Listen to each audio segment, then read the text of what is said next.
Testing, testing. Can hear you.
Good evening, everyone.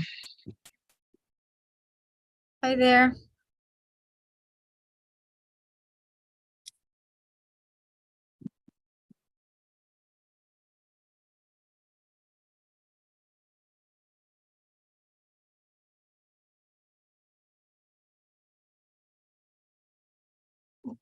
Leslie, just I understand the flow, so I'll kick it off and you'll just kind of walk through. Yeah, it's Chief Penn, and then I'll actually do a quick voiceover because there's some of us are gonna come in and out briefly because there's so many other like meetings, but I'll say exactly what it is just so that the community, whoever's watching, they're used to And is seeing there many of our team Yep. members on. And is there an agenda that we're following, or? It's just the overview. I mean, I have a Okay. presentation, but I can do you want me to put it in the Slack? I can Slack it to you so you can do like a quick voiceover. Or do you want to just turn it over to me? No, I'll just turn it over to you. I just want to make sure that folks just know where we're at if folks are going in and out. Oh, yes. And the team really would be here to kind of answer any questions. But the bulk of the presentation, I'll kick it off and then Chief Penn. Okay. But I know we're live, but I just want the community to know. Because it'll be a little, usually they see the whole team. Yep. Good evening, everyone. Hi there. Good evening. I hope nobody's pipes bursted over the weekend. We're, well, 2 schools, but we're back on. We're on. Good, good. I see. We have 3. Let's give it another minute or so. Good evening. Good evening. Yep. So I see Jahira, Shantae, and Francois. We'll give it another minute. Looks like Tyrone just joined.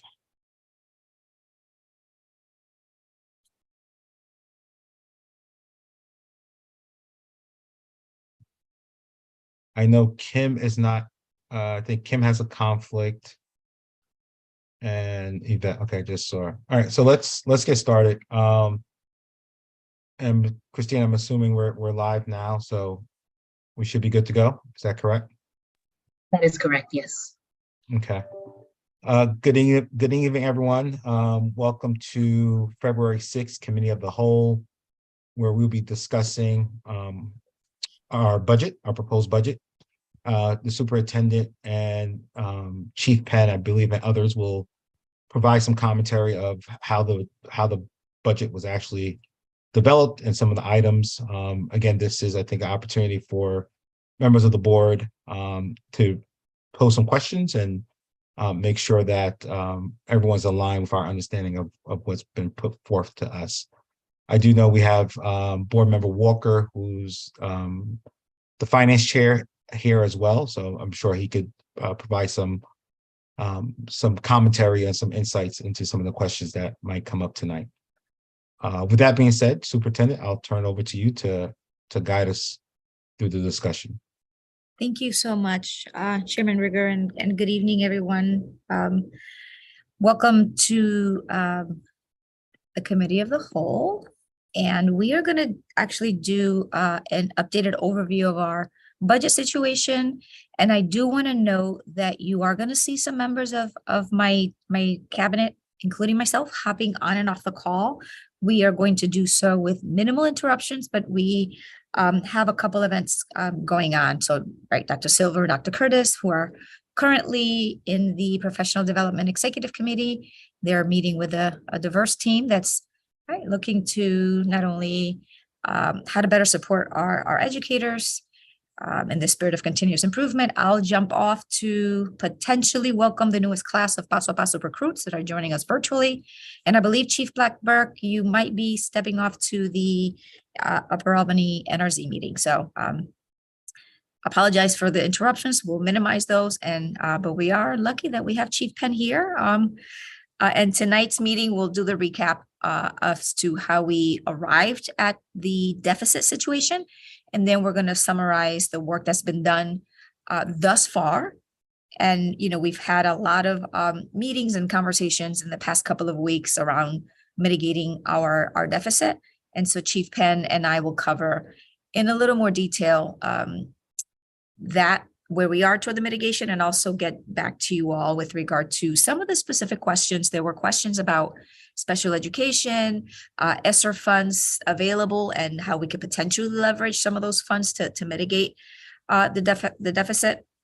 So we'll review all that, and then we'll also talk about next steps as we hopefully get closer to the budget adoption.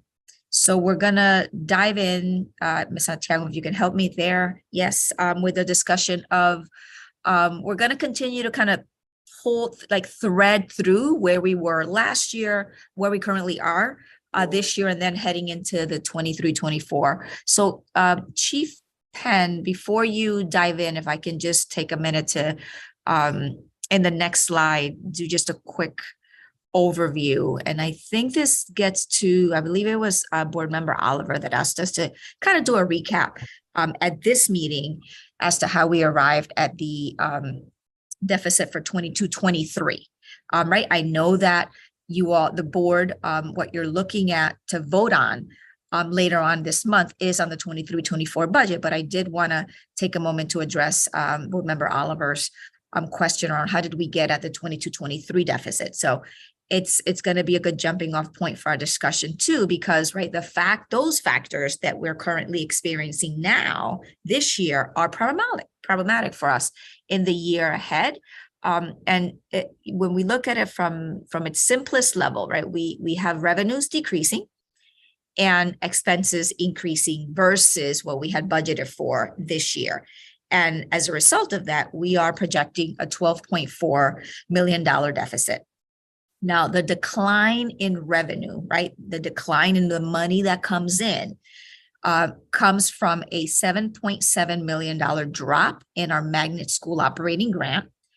And that is reflected in a drop of more than 500 suburban students versus what we had estimated to be enrolled, right? What we planned did not turn out to be. And so, you know, those only the suburban students affect the value of that grant.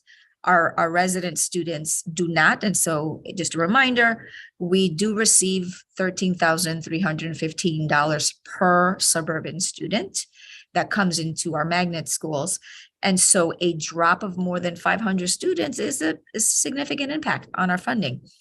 And at the same time, our costs have increased versus, again, what we estimated. Tuition costs will be $5 million higher than what we expected, with most of that change coming from tuition paid to CREC, right? We've talked about the fact that CREC has increased its per student tuition rates by $900 this year, with 2 more increases over the next 2 years. And equally important, we saw roughly 300 additional Hartford resident students that enrolled in CREC schools this year. So both the absolute number of students has increased, and the cost per student has also increased. And so we are incurring sharply higher transportation costs. That's yet another driver for our special education students, with more students needing door-to-door transportation that is actually written into their IEPs or individualized education plans. Another driver, our fringe benefit costs are increasing, mostly due to just normal rates, normal inflation in our medical, prescription drug, and dental costs, and then also our pension obligations. And then the last two items here, higher professional service costs as our share, for example, of our MHIS, our info sharing, information technology sharing is increasing as the city, had to deploy software and other safeguards in response to the cybersecurity attack and audit that followed that attack. And so there's still responses being made to those. And offsetting some of those expenses are our vacancies, which we previously estimated at 8.6 million for the full year. And we've talked before that estimate is probably conservative. And we believe that the number will rise when we complete our next estimate. So before we kind of move on from this page, I do want to add that we believe that there may be additional revenue in this current year that is not reflected in our current estimate, including new tuition offset grant and higher billing to other districts for special education costs that we provide for suburban students that are attending our schools. So we'll share more of that in the next finance committee meeting, but we wanted to kind of level set and give an overview as to where we currently are with our finances in this current budget that we're in. And then I'll tag you in, Chief Penn, so that you can then begin to talk about the work into next year's budget. Well, Leslie, real quick, can we go back to that previous slide? I just want to pause for a moment and see if there's any questions from board members as it relates to this slide and the explanation that the superintendent just provided. Ms. Brody. Yes, we talked about higher tuition from CREC. Do we have information on higher tuition for special education? For the students that are leaving, that are in other magnet operators and suburban towns, Ms. Brody? Or what we're charging? Yeah, no, the private tuition that we pay for special education for students we send out, not necessarily to a CREC school, just tuition that we pay. Yeah, Superintendent, you may recall there's 3 slides that talk about special education, and that's a specific call out is the tuition that we pay for those services later on in the presentation. Yeah, Ms. Brody, there were several slides that address the questions as to the special education transportation. Okay, not transportation, tuition. Yes, right? Tuition and there were several questions that were raised with regard to special education. Tuition is one of them. Okay, I'll wait. Yeah, what I was going to recommend is, I guess, Chief Penn, let's make a note of Board Member Brody's question. And when we get to those slides, let's make sure to call that out. Okay. Board Member Walker. Yeah, thank you, Mr. Chair. For the superintendent in your presentation, I just wanted to add everything you're saying is accurate. In the summary, there's also 2 expenses. One is $2 million increase in under instructional improvements. code 322. I mean, something that's $2 million of change, at least needs to be mentioned. The other one that I'm less familiar with, maybe more on the Chief Penn side, something called other operating expenses somehow had a significant bump up, but that may need a little explanation because it's not clear as to why that change occurred. Maybe it's a one-time change. I just wanted So I to want to just make highlight sure those we're two. not mixing years here. The superintendent just spoke to 22-23's deficit. And Mr. Walker, I think what you're referring to is 23-24. You are absolutely correct. As I'm looking at it, you're correct. Okay. Look We'll at the get there in a very minute. next page. So, I yeah, will- so I will again, hold I them just up. want to make sure that, do folks have questions as it relates to this slide, which is Um, 22-23? I do not, because I think this is Thank you. totally accurate. Thank you. Yep. Jahira.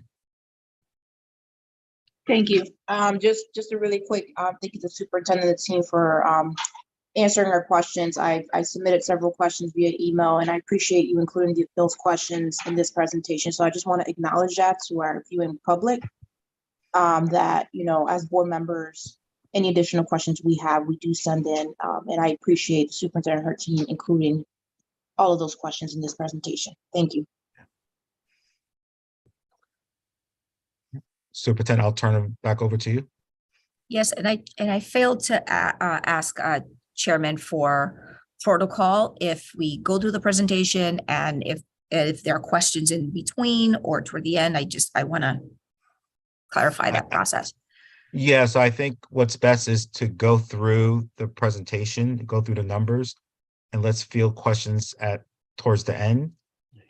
If there's a burning question, we could make that determination, but I think it's critical, again, for public consumption that you go through the numbers, you go through the budget, and everyone understands where we're coming from. Great. Okay, so Chief Penn, I'm gonna tag you. You will tag team. You're it. I'm it. All right. So why don't we roll into the conversation around 23-24 expense drivers? And I think Mr. Walker, this will tie into some of what you were expecting to discuss. And I know the board has seen this exhibit already. But one of the reasons we opened with a discussion around 22-23 is that many of the same factors will carry over to 23-24 as well. On this slide, for instance, you'll see the increase in fringe that we're expecting for next year, the increase in tuition, and that is predominantly driven by CREC, as we've said, and transportation, which is essentially driven by special education costs. You'll also see the increase in utilities. That's based on our expectation of where natural gas prices are going to be compared to what we had in this year's budget. There's a big increase in instructional supplies that was already mentioned. That is mostly math consumables that are tied to the new K-5 curriculum that we implemented in 21-22, and a new 6-8 math curriculum that's planned for next year. It also reflects consumables that are associated with a new K-12 literacy curriculum that we have planned for 23-24 as well. The professional services ties to MHAS, as we've mentioned. If you keep going down, the internet and printing now reflects that we've added in new curriculum around esports, some of which you saw discussed at I think it was the last board meeting, and additional costs from the various powerful school modules that we use within the system that we're trying to consolidate and make sure we're taking full advantage of for what we're paying for. And so on down the line, you get to a point where, we're looking at about a $20 million increase year over year, or budget to budget, in terms of the total expenses. And Mr. Walker, I want to come back to you real quickly on the question that you asked. There was one other piece and I'm forgetting it. Yes, Chief Penn,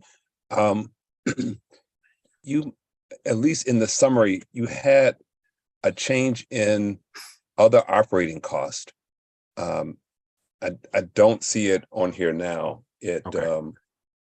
It was it's a code 899 charge. I'm not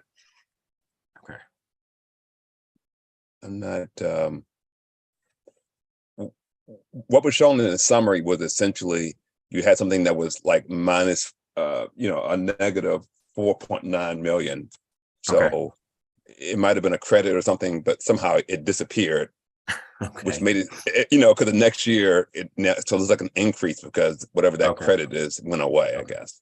all right. All right, if you don't mind, maybe I can circle back with you tomorrow. That's And fine. we'll see if we could triangulate what you were looking at to see if we can get that question resolved. Yeah, it's in the packet I got today. It's on page 5. Okay. Summary of expenditures by object code. Okay, fair enough. Fair enough. All right, let me transition to the next slide because I'll go back and I'll check with Christina to see what was in that package. All right, so let's talk now that we've kind of laid out where we are in terms of the amount that we need to mitigate, sort of what we've come up with, and the superintendent thought it was good also if we kind of tie you back to this. Doctor, do you want to take this one or should I? There's the visual. I can do a quick voiceover. Okay. If you advance to the next slide, Ms. Santiago, this is a slide that we've kind of recycled, right? Because it's more or less the headline of the 23-24 budget. And it boils down to, right, that $24 million deficit without any mitigation measures. And so we expect to receive for revenues just a little under 417 million and project our expenses to be much higher than that, right, at 441 million. And so regarding the revenue, what comes in, we're expected to receive the flat funding from local government and also decreased funding from the state because of that decrease in the magnet operating grant due to decreased enrollment, right? So on the other side, the expenses will increase due in large part by transportation costs, mainly for non-Hartford residents, and those increase in tuition costs with those corresponding increased enrollment in magnet schools. And we talked about the biggest, although it's not the only driver for change, right? More students enrolled in CREC schools in this sheet for 22-23 than in previous years, and then that $1,700 increase in tuition from CREC over 3 years, right? From 21-22, right, through 23-24. Another Right, factor. That's the 2-year increase, Superintendent. 2-year. There's another piece There's a coming third after one, that, yeah. 24-25, right? And so we're living, right, in those, the first two, right, for 22-23, and then we're project for next year is the second increase. And another factor contributing to, right, as I said before, was the inflation and decreased costs for goods and increased costs for goods and services. So with you know, the flat funding, the decreases in the revenues that is coming in, and the increase in the expenses, right, that's how we get at the $24 million. And Chief, can I believe the next slide is also a more of a recyclable slide, Yes. but it's important, I think, for us to kind of continue to thread these through. No, especially if we have folks on the call tonight that haven't seen it before. You know, when we had met with you back in January 10th, we laid out 5 different work streams that could potentially get us a way of threading our way through the needle to the mitigation of the deficit. And you'll see the 5 different pieces. Going after vacant positions and looking at ways to sort of hold on hiring right now for where it didn't impact the equity model, where it didn't impact anything that touched the classroom. Reduction in consolidation, both for non-personnel and personnel within central office. Leaving a piece to be closed during 23-24, what I've come to call a budget task, knowing that by the time we fully expend the 23-24 budget, it's 17 months from now. So we would have 17 months to figure out a small piece potentially that we don't identify by the time we get to the end of February. Strategic use of ESSER funds, you know, we'd originally looked at between 4 and 6 million. As you're going to see on the next slide, the number is now higher based on our new estimates. And then re-examining our revenue expense assumptions to see if they were too conservative. And I think you'll see that we kind of hit the midpoint of that range in the next slide, looking to see if there's other things that we may have missed or that we were too conservative on our initial estimates. So on the next slide, why don't we get into sort of what the mitigation proposals are?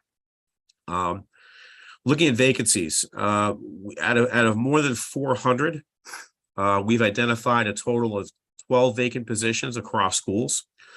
That splits into 6 that are certified and 6 that are non-certified.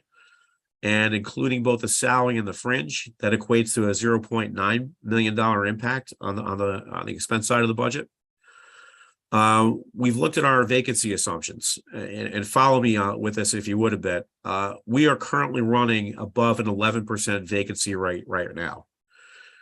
The budget that we showed you on January 10th assumed only a 4% increase, a 4% vacancy rate. Realizing that it's probably unrealistic, given the current labor market, that we would cut more than half of the vacancies that we have. What we're saying is we're going to move the assumed vacancy assumption from 4% to 6%. That still suggests that we still have to hire 200 more people than what we lose between now and the beginning of the school year. So it's still aggressive. But I think it's more in line with what reality is going to be, given the fact that the labor market isn't changing much right now. Taking into, again, salaries and benefits, that's a savings of about $5.4 million. Central office consolidations and eliminations. These are things where we went after both personnel in vacant staff that we have within our departments, and non-personnel, things that we're paying for, professional development, travel, outside services, on down the line. And what we did is we challenged each of the department chiefs and heads to say, okay, if we had to cut 3% or 5% or 10% of your budget from where it is now, what would you identify for us as savings that we can identify? And when we totaled up the 5% level, which seemed like a reasonable assumption, we came up with about a $3 million value in terms of the cuts. And you'll see the split there, 1.3 million for personnel and 1.7 for non-personnel. On the revenue side, we became aware of this new tuition offset grant. And this is a new state grant, new to this year, where the state has set aside a total of $11 million for anybody that would be eligible for participating. So it's districts within the Chef region that have more than 4% of their students attending Cracker Learn or other magnet schools. We certainly qualify. We're the big dog in the space, so to speak. We don't have the exact number yet, but we're thinking that a $3 million estimate out of a total pool of 11 million, when we're by far the biggest district to participate in that, probably isn't an unfair assumption. When we looked at the special education billing that we anticipate doing for this year, we realized that our number for next year is probably too conservative, to the tune of $500,000. So we're going to add that back into the revenue total. And when we looked at all of the ESSER funds, and this goes back to Ms. Brody's question from a couple of board meetings ago, when we looked at what was left through the end of January, it started ticking and tying out all the remaining planned expenses. We think there's more likelihood of us getting to up to about 9.2 billion of use of ESSER funds to close the gap on this. And there's a couple of slides that sort of speak to how we got to that number. So the estimated potential savings on both the cost mitigation and the revenue is about 22 million. So if you remember, we had to get to about 24. So we have an expense task of about $2 million that's yet to be mitigated. So from there, why don't we go into the next slide that kind of recaps sort of where we were when we started on January 10th and where we're rolling to now. So the revenues go up from 416 million, add in that tuition offset grant of 3 million, add in the increased special education building, and add in ESSER funds for 9.2 million, gets you to just over 429 million. When you look at the original estimated expenses, we now say, okay, take out the 12 school-based vacancies, take out the change in the vacancy rate assumptions going from 4% to 6%, take out the value of all the central office eliminations and consolidations that we're proposing. The new expense level declines to 431 million from what had been 440 plus. So again, we're now down to just a hair over $2 million that's left to be mitigated. So before we go on to the next slide, that's probably a good opportunity for us to pause again and see if there's questions based on what we've identified for the mitigation so far. Good call. Yeah. Are there any questions from the board members? Ms. Brody. Yes, so we're saying out of that 90-something million of ESSER funds that we have to spend by 2024, that only 9.2 could be used for this deficit. Is that what I'm hearing? That's correct. And there's a couple of slides that talk to how we got to that number that are coming up here. Okay, will those slides be descriptive, showing every dollar? Or, well, I guess that's the question. I guess that's somewhat subjective. So why don't we wait until we get there? Okay. It would have been good to get that before this meeting too. Board Member Walker? Yeah, thank you, Chair. Chief Penn, I just want a little clarification. You seem to indicate that there's going to be a smaller reduction in the certified staff, the instructional teaching staff. Again, the budget book I'm looking at predicts a number. I think you seem to indicate a smaller number. Can you say, like, based on this new calculation or latest calculation, how many like teacher positions are not going to be filled or going to be eliminated? Yeah, so to go back to what I said earlier, when we looked at, now remember the budget book ties to your January 10th numbers, right? Yeah. So anything we're presenting here now in mitigation is going to be incremental to that. So the additional positions that we're looking at is 6 certified staff and 6 non-certified staff. So a total of 12 positions out in the schools.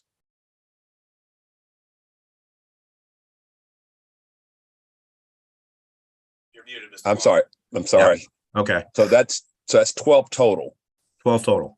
Okay, because the initial seemed to indicate closer to almost like 29. So it seems like it's gotten more moderate since. Well, remember, if it was the initial was 29, this is going to be incremental to the initial. Does this mean on top of? Correct. Oh, okay. So now you're saying maybe 35 instead of 29. Well, if it was 29 plus 12, it may be saying 41. I have to go back to see what the 29 referred to. Oh, I'm sorry. The 29 is just the teaching, because you're saying 6 of them will be Right. like paras or some other role that's not certified. Correct. Okay. So 35 certified. Okay. Thank you. Sure.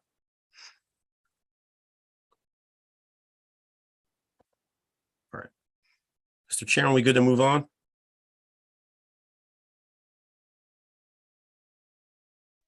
Yes, sorry, I was trying to find the mute button. Yes.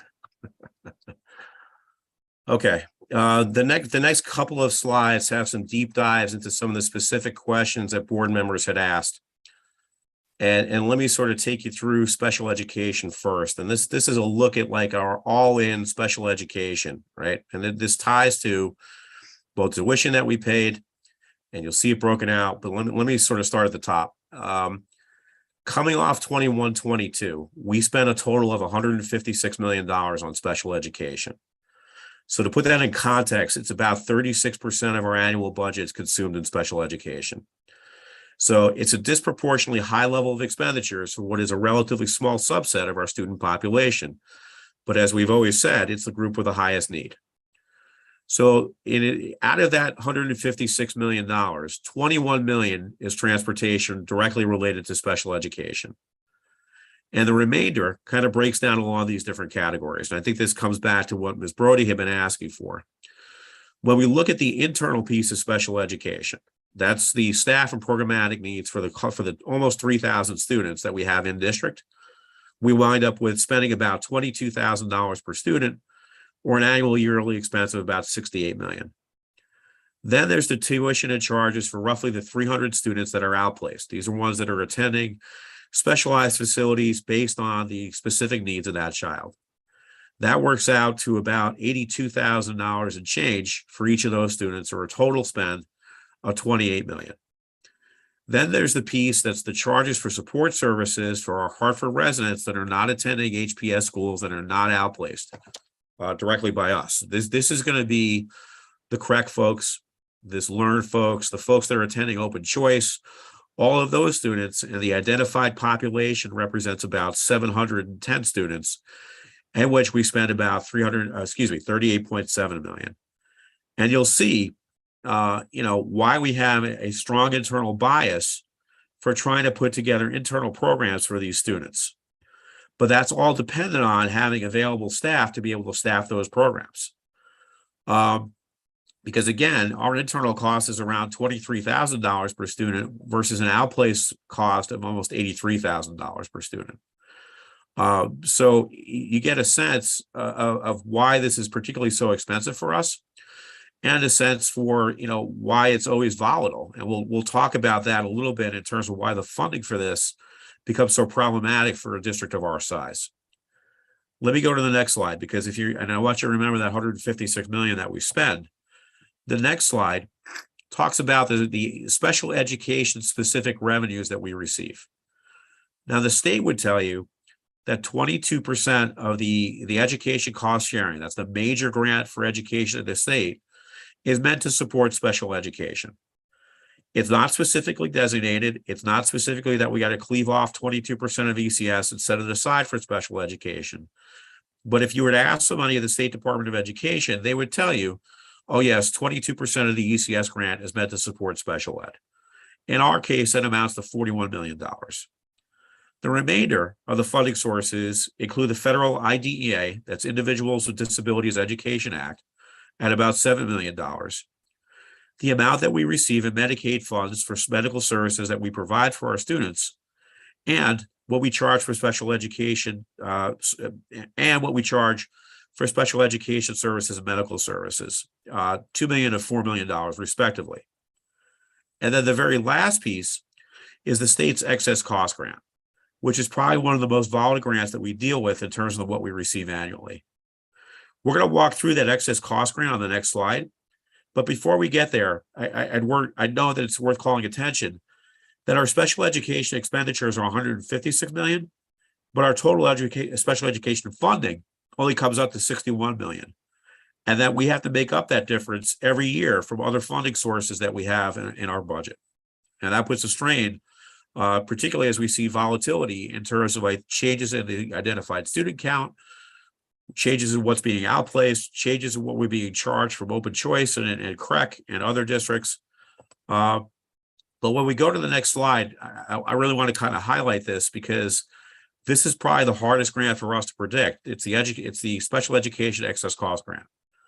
So as recently as 2020-21, this grant was worth about $10 million a year to us. And now it's only worth about 6.7 million. And that change really comes from the way the grant is structured, in that there's an expense hurdle that you have to clear before there's any reimbursement from the state at all. So the state looks at a metric called NCEPP, which stands for Net Current Expenditures Per Pupil. It's a rough measure of how much a district spends per student, although there's some adjustments that not every expense that we have is accounted in that number. For Hartford Public Schools for 22-23, the NCEPP is $23,789.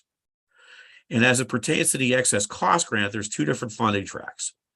There's ones that are not placed in HPS schools by DCF, and there are a separate track for ones that have been placed by DCF. In the left column, the hurdle rate for each student is 4.5 times NCEPP, or $107,151.051. That means that Hartford Public Schools has to spend more than $107,000 on a student before that grant kicks in. If our hypothetical student, our costs were $120,000, the cost of the eligible expenses in that case are $12,949, or the difference between the $120,000 and the $107,051. However, we don't get reimbursed for the full value of those eligible expenses. The grant has got a clause in the legislation that limits it to the extent of the appropriation. So the maximum that we would receive is about 75% of what's determined to be eligible. So in this case, of the $12,949 that we submitted as eligible cost, we would only receive $9,719 from that grant. Excuse me, $9,712. For a DCF placed student, which shown in the right-hand column, The formula works in the same way, with the exception that the hurdle rate is only 1 times NCEPP. The eligible expenses therefore are $96,211, of which we receive 75%, or $72,158. So the state treats these student types differently since we receive ECS funds from the non-DCF placed student, but we do not receive ECS funds for the DCF placed one. So you can see why this grant tends to be very volatile as special education students moving out of our district. And I think you also get a sense of how little the state contributes towards special education funding, despite there being a constitutional guarantee of a free and appropriate public education. So let me pause there for a second and see if there's any specific questions around special education.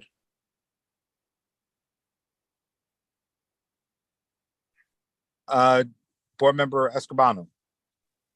Thank you, Chair. Just really quick, not really a question. I was one of the board members that wanted more information about special education when we last met in January, specifically for the reasons you just outlined, Chief Penn. No, this is not just a Hartford issue, this is a state issue. In considering the lack of funding, the way the formula is set up that we're receiving for our students with the highest needs, to me is just horrible, to say the least. And this is something that as a board member, as a district, that we need to lobby, right, at the state level, changing this legislation, because let's be honest here, we can keep talking about this, but until we have legislation that changes, this is going to continue to be an issue. So I appreciate you providing all these details to all the board members. Thank you. Thank you, Board Member Escobedo. Board Member Brody. Is there a way to get numbers to match the previous slide? Like, so we can have real numbers? The pie chart, I think it was. Yes. We can get those numbers. I'm just, can you clarify what real numbers you're looking for? Chief, Ms. Santiago, if you could go to slide 12. Yeah. I think it's just, Ms. Brody, please clarify if I'm understanding you. Just quantifying the percentages in the pie chart with dollars? So we're saying that $6.7 million is state excess cost grant. Right. 4.0 is for tuition that HPS charges other districts. Correct. So are we saying that, because before we said we didn't have that number, but now we have this number, or this is last year's number?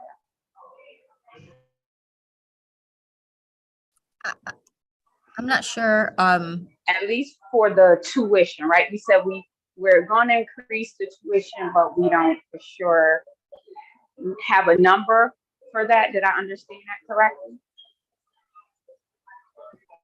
Right. So what's in the budget for what was originally in the budget for 23-24 was 3.5 million for our charges to other districts, our tuition charges to other districts. And what we've said is we're going to increase to 4.0 million. That's the $500,000 difference I showed on 3 slides ago. So we're saying we're going to get $500,000 more in tuition costs from other districts. Correct. Okay.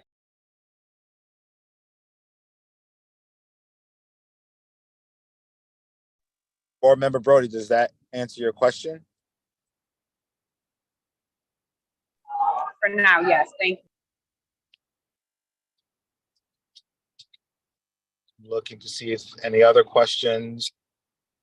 I do not see any other raised hands.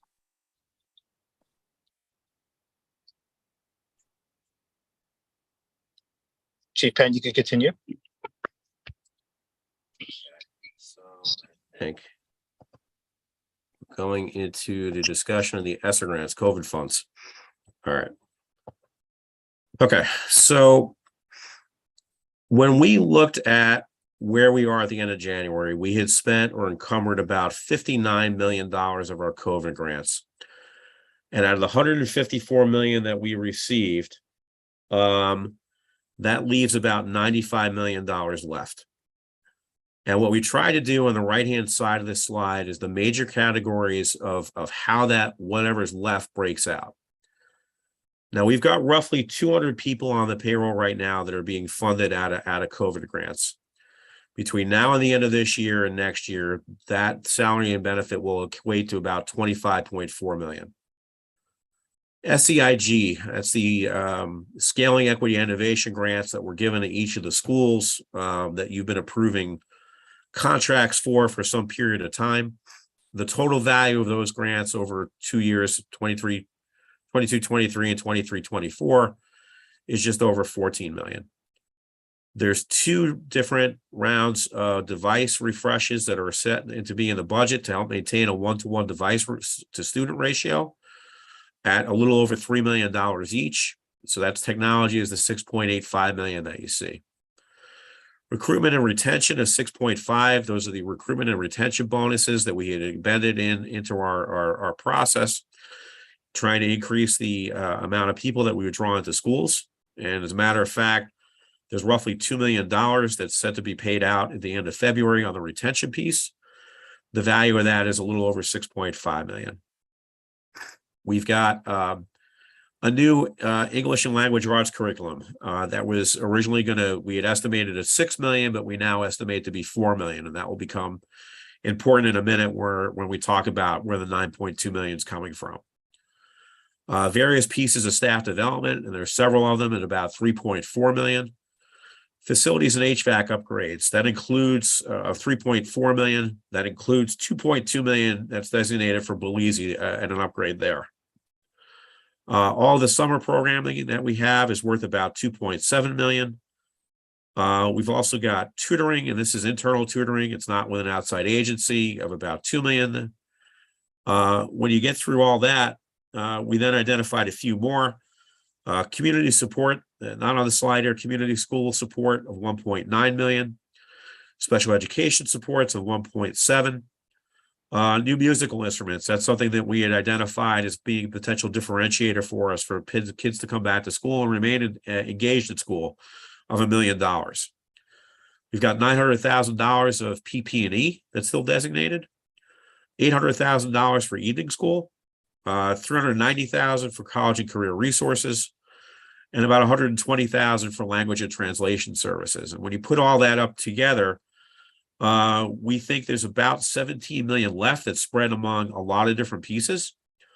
But we think we can get to 9.2 million. And this really is discussed in the latter half of the slide.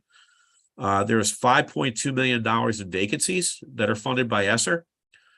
And there's another $2 million that we think we just saved. As I said, we initially thought the ELA curriculum would be about 6 million. Our new estimate is that it's only going to be about 4. So there's 2 million from that. Those two total to 7.2 million. And then the plan is to identify at least another 2 million. And thus that's our recommendation for $9.2 million, or about 6% of the grant value that we received in total, being designated for deficit reduction. And on the next page, we're going to lay out some of the logic around why we don't think we could go higher than the 9.2.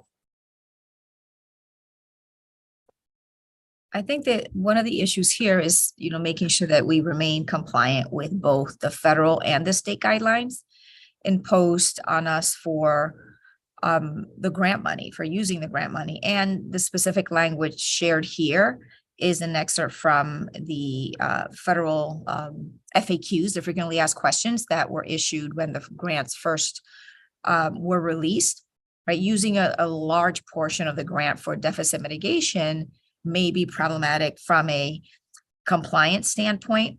And if there's a negative audit determination on how the funds were spent, right, we can be ordered to repay it. And the other piece to this that we're mindful of is that we want to remain committed to the must-wins that we recognized and that we identified from the trends, right, from the 30 hours of collaboration with community partner stakeholders, as we developed our strategic operating plan, right, our must-wins were directly connected to our priorities. And so the dollars were strategically allocated to make good on those must-wins and our priorities, right? Because we know that if we were successful in the buckets here, right, ultimately our priorities and our goals will improve. And so every dollar that we, pull, if you will, from ESSER is essentially, right, pulling from the must-wins and ultimately, impacting our priorities. Another thing is using COVID funding to pay for a portion of our normal operating expenses further exacerbates that fiscal cliff that we and others have been talking about for several years now, right? In any given year, normal inflation of 3% increases our cost by about 13 million. And you add 9 million to that for expenses that were temporarily covered by ESSER, ARP, COVID funds, means that we will likely be digging our way out of a $22 million deficit when we start, right? Or to plan out for 24, 25.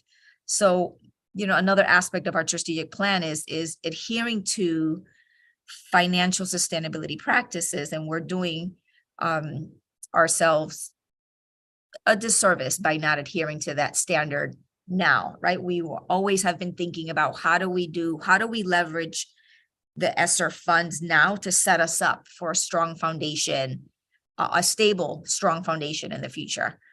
So it's those are some of the tensions that we're seeing. And so we're thinking that, right, as Chief Penn referenced, right, committing about 6% of the funds toward our mitigation is sound practice.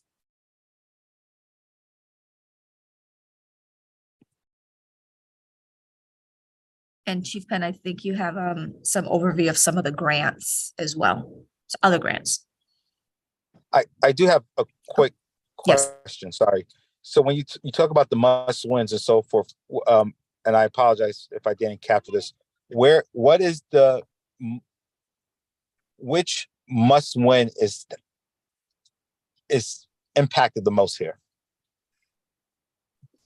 And that's a good question. You know what, we for a crosswalk, I mean, Chairman Rigger's not asking for a crosswalk, but Chief Penn, if we were to do a crosswalk between, right, the must-wins that we see on the screen here with the list on slide 14, the previous list, I would say it kind of cuts across, Chairman, across all of the must-wins. We can take a stab at kind of, I don't know, doing a percentage. But as I see, right, like existing personnel, that cuts into teaching, learning. So Yeah, it cuts across, but we can do the crosswalk specifically.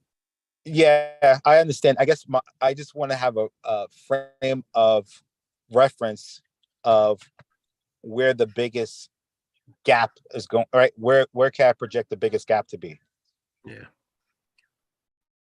Understood. So we could do that crosswalk and I have a feeling it may lean toward number one, just knowing that there's $5.2 million in vacancies. Staff, yeah. Yeah. But that's an off the cuff response. I'd want to go back and actually map the vacancies to get a better understanding.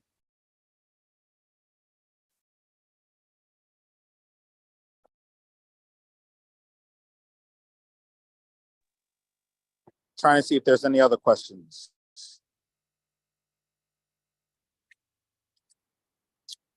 Board Member Brody. Okay, so a few things. So, the memo that was dated not even a month ago, where I referenced it was a memo from Mr. Penn to our superintendent, and it had the $98 million. It said it wasn't encumbered, and it said it wasn't planned for. So, are we saying tonight that all all of a sudden 9.8 is planned for between in a couple weeks? Are you referencing ESSER funding? Because we had to submit Yes. the grant, we had to identify every I think dollar. what she's referencing is the monthly financial report that I provide. Well, there was a memo that I'm referring to. I don't remember the title of the memo. Well, I'm fairly certain we talked about somewhere in now around $90 million being remaining in that memo. So I'm not connecting the dots you're referring to. So are you saying it was 90 million that was not allocated in any kind of way, but No, now out that's of not that, what I'm so what are saying. you, so please help me understand What I'm saying is in that memo, I mentioned that there was still a significant amount of money that hadn't been spent yet. But there's always been a Can we spending possibly- plan associated with these funds since we developed started spending them a year and a half ago. Okay, so I'm assuming maybe you were vague on the memo, because you had 3 categories, and I'm just going by what you had in the categories. Yeah, the categories were the 3 specific grants. I'm talking about the categories that was encumbered, Mhm. not the grant. It wasn't the grant categories that I'm referring to, but anyway, I do have a couple other questions. So the crosswalk, are we gonna have a crosswalk before we're adopting a budget or voting on a budget? Sure, we can send that. Definitely before, absolutely. The crosswalk Okay. of, as per Chairman requested, to crosswalk the 6% from ESSER ARP, how they are distributed among these must-wins. Okay, do we have a document? Is it housed in any one place about ESSER funds? This is what was planned, this is what was spent, this is what's left over. Like, so we can follow the ESSER dollar. Does that exist? We can resend the initial, what we submitted to the state/feds as the initial, what we had to submit, right, to account for every dollar. And then Chief Penn, I'm wondering if you can compile what you've submitted to the Finance Department, Finance Committee. Yeah, Well, so- there's a way to triangulate into what she's asking for. It doesn't exist on the shelf, but there's a way of producing it. Okay, is it a way of producing it that's simplified? Because the original application, that's what we sent, that's a lot. I'm just trying to see numbers. We received millions of dollars from the government. We said we was gonna do this with it. We plan to do this with it. So it makes more sense, at least for me, to say we don't have this money to use for a deficit. And just to have general accountability when everyone everywhere is talking about all the millions of dollars we received and what we're doing with it. Yeah, and you're kind of hitting on the key point. It's like, what's the right level of detail to provide that at? Because, as you point out, the original grant application was significant in terms of the level of detail that was in there. And I don't think that's going to be useful to you as we try to match up specific spending to every single item that was on there. But I'm thinking that there's some categories Yeah. that could be created to make it, to simplify it somewhat. Yeah, and my question was as to Chairman Rigger's question around the must-wins and categorizing them that way. The last thing I have is with because we're saying now that it's not like a good idea, like to use, to not be able to sustain things, but it seems like we're using monies that we're not going to be able to sustain. saying based on one of the last slides. Because it's saying that we're funding staff, that money for that staff is going to run out. Are those positions that we anticipated will only have for a certain amount of time? Yes, we were very explicit that, right, those funds were for the 3 years. And as per the grant and the guidelines, which was to address COVID, right, responding to COVID, recovering from COVID. So is it a way to gauge how we will lose out from those disappearing positions? As Like what they to, were delivering, what they were delivering. So we used ESSER funds for these employees to have this impact. We're running out of funds and now we are not gonna have them. Like, are we planning, like, how does that look for a service they were providing that we will have no more? I think there's a document that we can either resend or update that details what each of the must-wins, specifics under each of the must-wins, Ms. Brody, with not only the dollar allocation, but what they were intending to do. That gets to the first part of your question. The other part of your question was, can you repeat the second part of your question? No, I'm just thinking, just trying to understand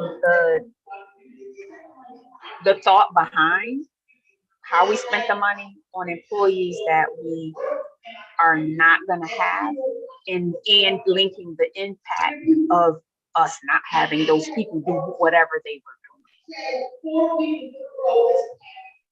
So, Leslie, so I think it would be helpful to articulate or spike out the impact of these employees that we're not going to have. I'm not sure if re-explain the rationale from when the monies was first received is a good use of time. I think Ms. Brody brings up a good point, though. We should have line of sight of when these positions goes, what's the impact to the district? And then more importantly, just from a management perspective, how do you plan on, right? Like, what's the mitigation plan, if any? Yeah, and the reason I said, to talk about it from how we intended to do it, because we've stayed true to that, because that's what the grant was intended for. And there is, I want to just be very clear, there is no way that we are going to have a financial sustainability plan for $154 million. Right. And we all knew that, right? The federal government knew that. It was in response to the pandemic. And so we're trying to see how we can maximize some of the foundations that we put in place to continue to move forward. But Chief Penn, unless you have some other answer, there's, from a financial perspective, there's no way that we will sustain the staffing. No, and I think we were cautious about how much staffing we put in the first place, knowing that sustainability, once the grant ran out, was going to be problematic for us.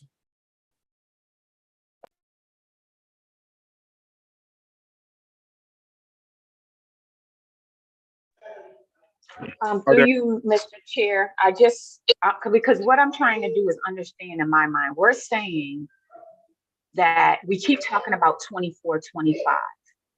I'm telling you, I promise you guys, in 2021, they were talking about the same thing. Is this forever discussion? We will never have enough money. Every year we're going to be saying the same exact thing. So I'm like, we're focusing on a fairy tale. We just have to make it work for the next year, period, because that's what we've done forever.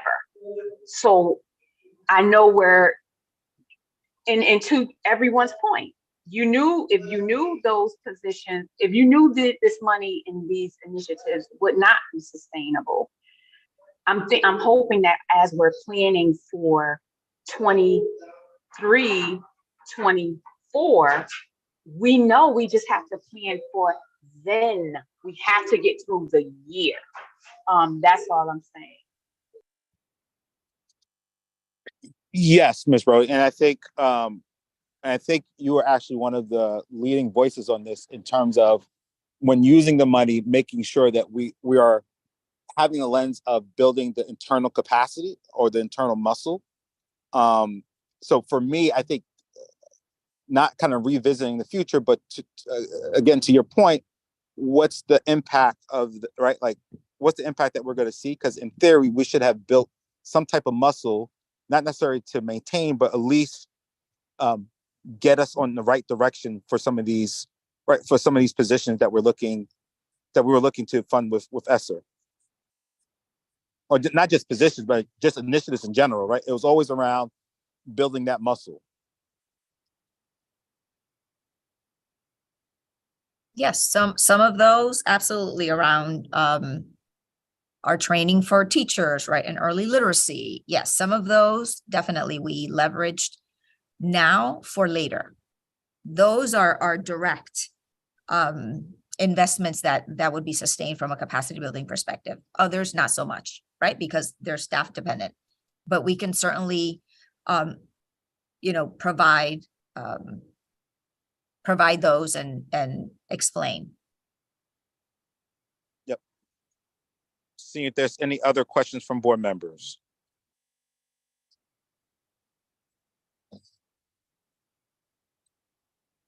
Seeing none, I think we could continue.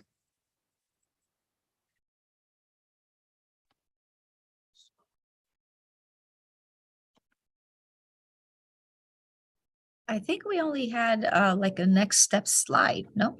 First, No, there it is. Santiago? There, that's what I wanted. Oh, that your grants. Okay, grants. Yeah. So early on in the process of the budget, we were asked by maybe Ms. Brody, I'm not 100% sure, what we were doing to bring in additional competitive grants and bring additional revenue into the district. And we actually had an off-the-shelf slide that captured the activity that we've been going after for competitive grants since roughly summer of 21, let's say late summer of 21.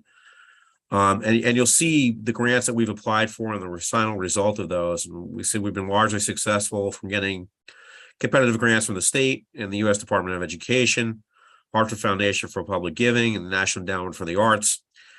And while those grants have been valuable to us around a very specific set of objectives, and you'll see the use of the funds that detail that, they're typically at the school level, and they're not really close to the level necessary to close a $20 million budget gap. They're largely meant to be add-ons to our existing programs that we do. They're enhancements for the students, but they're not really targeted at covering the ongoing education needs and the ongoing funding needs at an operating level. We're closing a $20 million deficit, as I said. So we're going to continue to strategically pursue these competitive grants where we think we have a reasonable chance of success to continue to round out opportunities for the district and our students. But again, these aren't typically the kind of things that will provide fiscal sustainability in the sense of closing outside deficits year in, year out. But we did want to provide that detail. And Dr. Torres Rodriguez, I think I'm back to you for the last slide. And it's, just to kind of get us back to looking ahead and some next steps, right? We do have Finance Committee meeting on the 13th, and that will continue to be a discussion on how we continue to evolve. And hopefully by then we will be able to share some of the requests that were made tonight as well. We're still looking to present for adoption the budget on the 21st for the meeting on the 21st. And beyond that, we're going to continue our legislative advocacy. And then further, right, it's the chef implications, which we still have to see how, the allocations and the acceptances are going to play out in this, the offerings for this year. And then in the near term, and we talked about this before, is keeping track of that tuition offset grant. We know that, right, the 11 million has been set aside. We don't know yet what the process is for accessing those grants. And we also don't know exactly how much of it we're going to be able to access. And then last Friday, some of you know that we submitted testimony for House Bill 5003, which aims to move the timeline for ECS, the ECS increase. And so there's a lot that we're going to keep track of. We know that we, when we think about the ECS potential impact for us, I think it's 24 to 25 million for the 2025 school year. I don't know whether, right, that's gonna get passed, but we're certainly looking to continue to advocate for that. And then Chief Penn talked about the $2 million gap that we're still trying to solve for. I know that we had our union leadership meeting last week to review the budget and the mitigation efforts. And they expressed interest and willingness to, engage in lobbying for legislation that would benefit school districts. And right, they wondered specifically about the funding from local government as to, is there an ask that we could leverage there? So we explained how that works and the what has been submitted to the MARB as well in terms of right, the flat funding. And then Chief Penn and I will continue, and the team will continue to answer any other questions that you have from now until the 21st. I'll pause there for any additional questions. Yeah, Leslie, I appreciate that. Real quick, just so I could get my bearings. So we have the board meeting on the 21st, and you have possible adoption. From a timing perspective, that I heard a lot of questions or comments today around, right, just getting more reports and more insights and so forth. I'm wondering, do you think that that's enough time to get some of the board members the information that they requested in time for them to have digest the information? And then part B of that is there any harm, or what are the implications if we were to have this board adoption in March? I can speak to the requests that were made with regard to ESSER funds and crosswalking the must-wins is information that we have. We just have to put it together. Chief Penn, there were other requests that you feel that we can't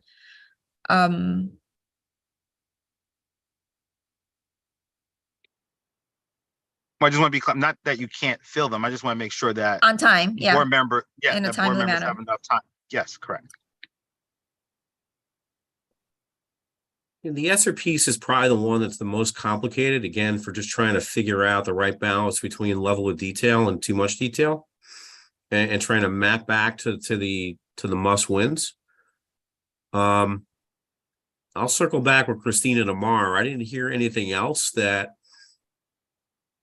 gave me a hard pause around, I don't know if I can hit that or not. I guess the other possibility is, I'll just throw this out there, is do we need to wait until the regular board meeting in March, or does it become an opportunity that if it does take us longer to put the information together, there's an opportunity for a special meeting to adopt? One other thing that I will say, I think the only thing that we keep going back to is right, just the hiring season and the impact that has, right? We don't, it's not good practice to offer a hire letter and say pending board, right, budget adoption. So outside of that, oh, and what about sorry that I'm thinking out loud here, but the shift in our presentation to the city council was moved to March now? Chief Penn? Or Yeah, I don't necessarily see no them impact there. as one being independent on the other. got it?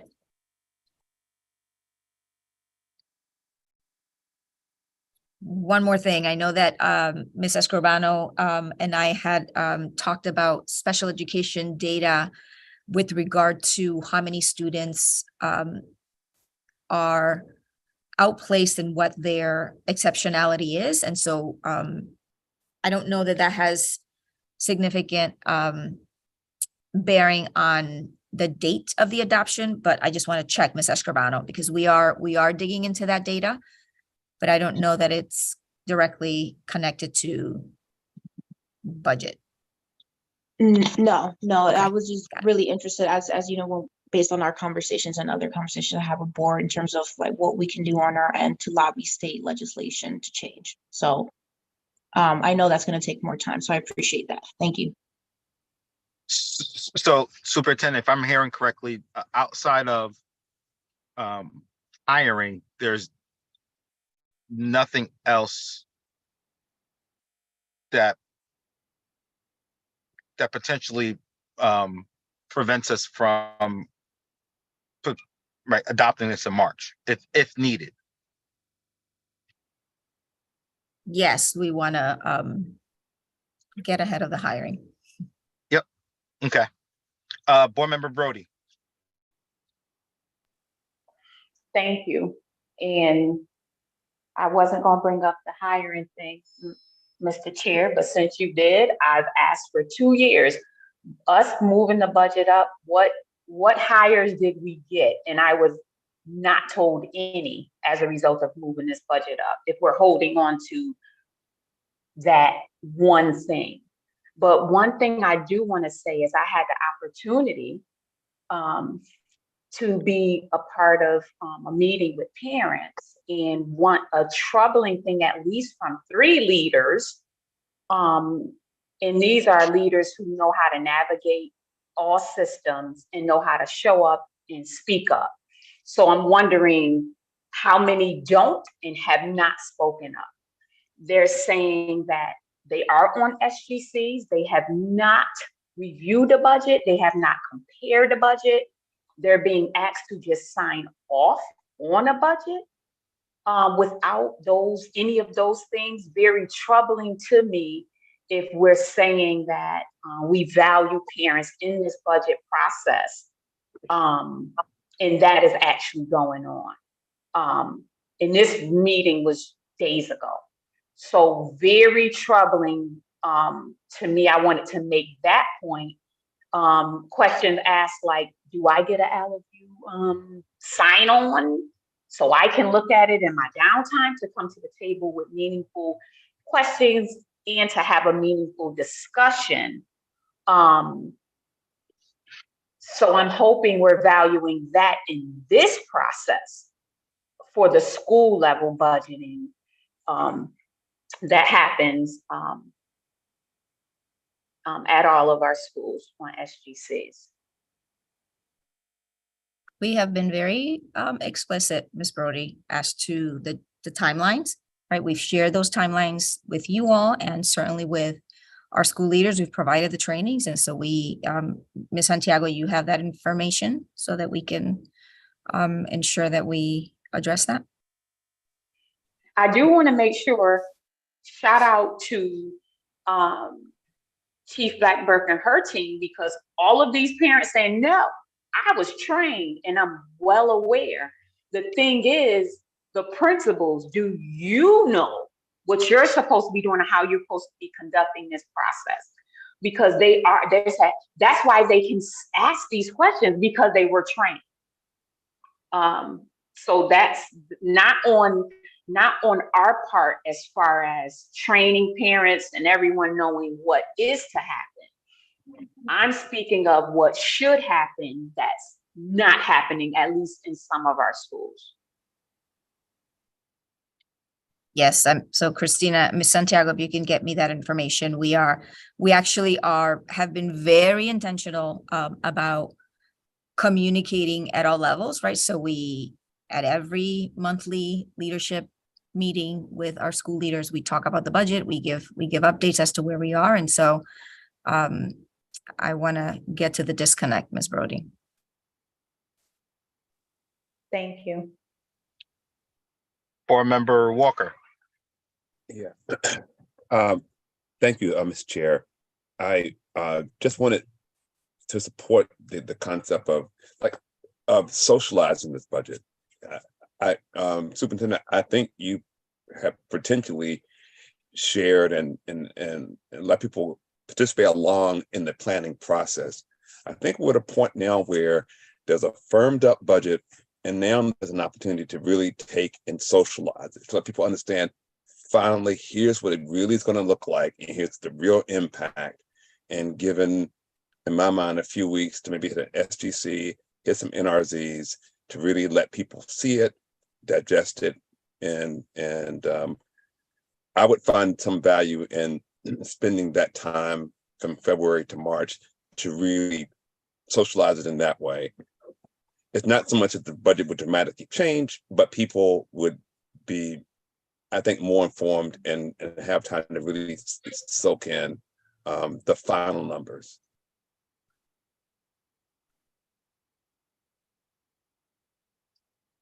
Thank you, Board Member Walker. Seeing from my other colleagues, Board Member Escobar or Board Member Ledger or Johnson.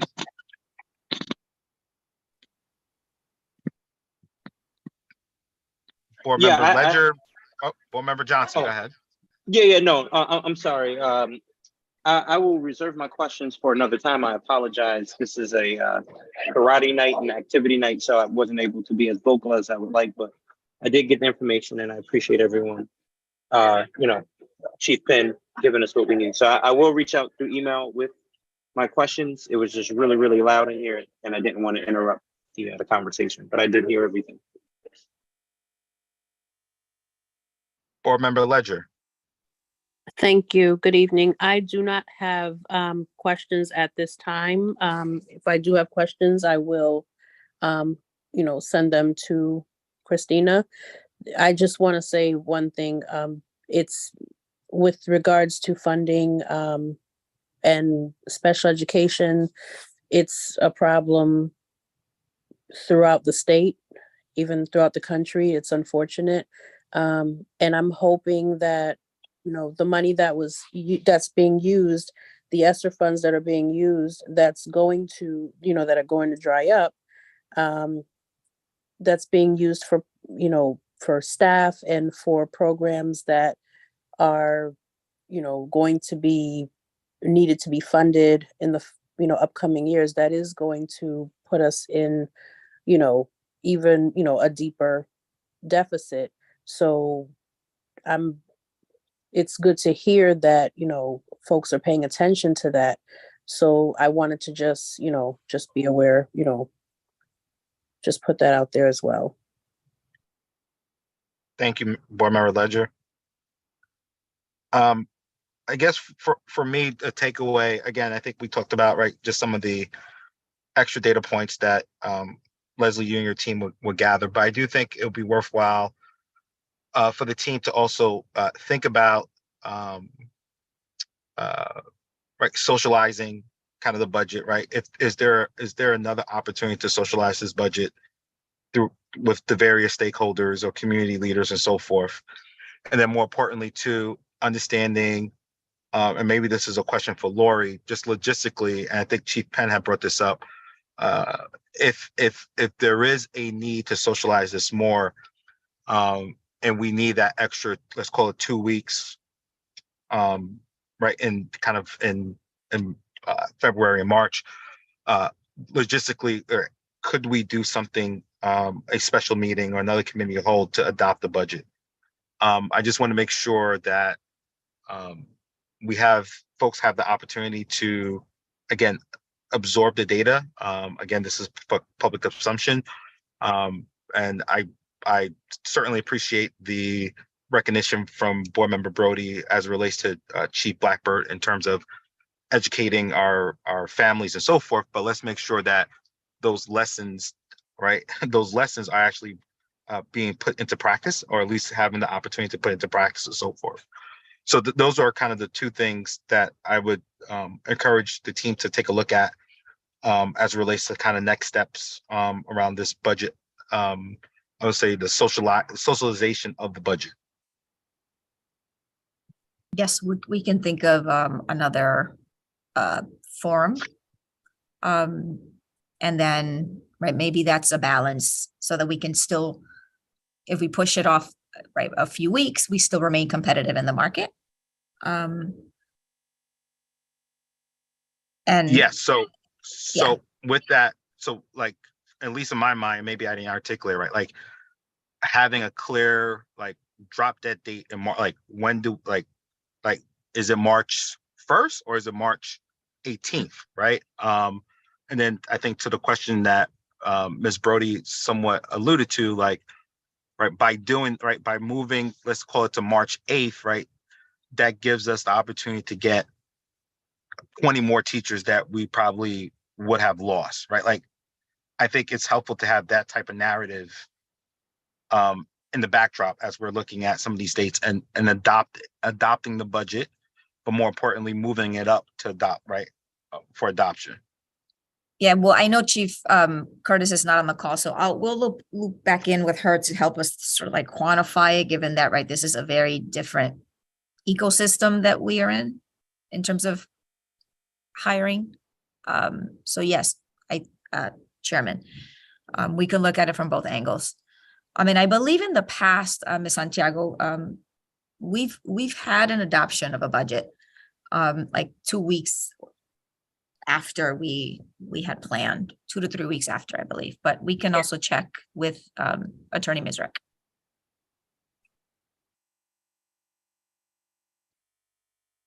All right. Are there any other questions or comments from my colleagues?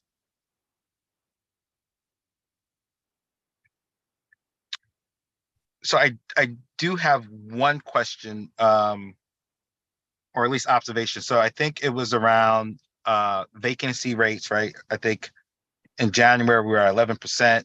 Then we put, I believe, 6%. I guess my question, just given the labor market, do we think 6% is achievable? Is that, like, I just want to be realistic with the numbers that we have for it. To me, I think if it was any other year, I'm like, oh, that's, 6%, that seems right. A 2% increase, that seems doable, but I'm intrigued. It's we'll have to work pretty hard to get there. Okay. And I would also say, right, is still, I mean, the legislative session is still, I mean, it just got started. I don't know what other work will happen, Chairman, with regard to flexibilities. I know there's a lot of conversation at the legislature, and more are going to start happening around additional flexibilities for educators, for hiring educators. So, right, it's still nebulous, if you will. Okay. Thank you. Seeing no additional questions or hand raise, I think that concludes tonight's meeting.